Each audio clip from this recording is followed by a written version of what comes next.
بسم اللہ الرحمن الرحیم۔ السلام علیکم۔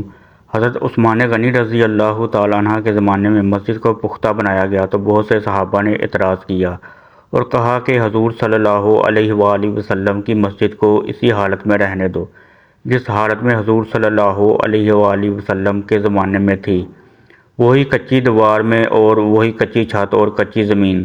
تو حضرت عثمان غنی رضی اللہ تعالیٰ عنہ نے فرمایا کہ میں آپ حضرات کے جذبے کی قدر کرتا ہوں۔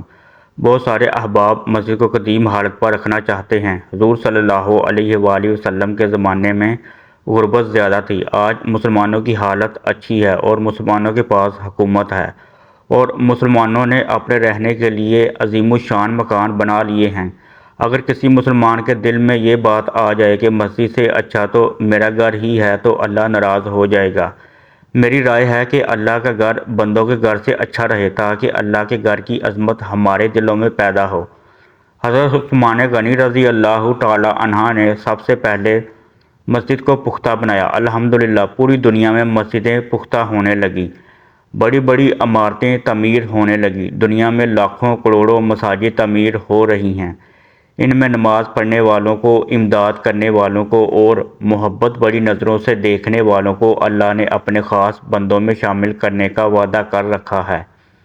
اس لیے حضور صلی اللہ علیہ وآلہ وسلم نے ارشاد فرمایا، من بنی مسجد اللہ بنی اللہ لابیتا فی الجنات، جو لوگ اللہ کے گھر کی تعمیر کریں، مسجدوں کی بنیاد رکھیں تو اللہ رب العزت جنت میں عالی شان محل بنائیں گے۔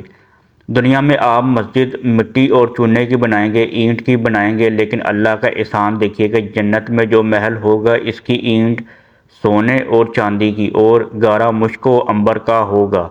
اور اس میں جو درخت ہیں اس کے تنے سونے کے ہیں۔ جب ہوا سے اس کے پتے ہلتے ہیں تو ایک خاص قسم کی سریلی آواز آتی ہے جس کو سن کر جنتی اللہ تعالیٰ کا شکر ادا کرتا ہے۔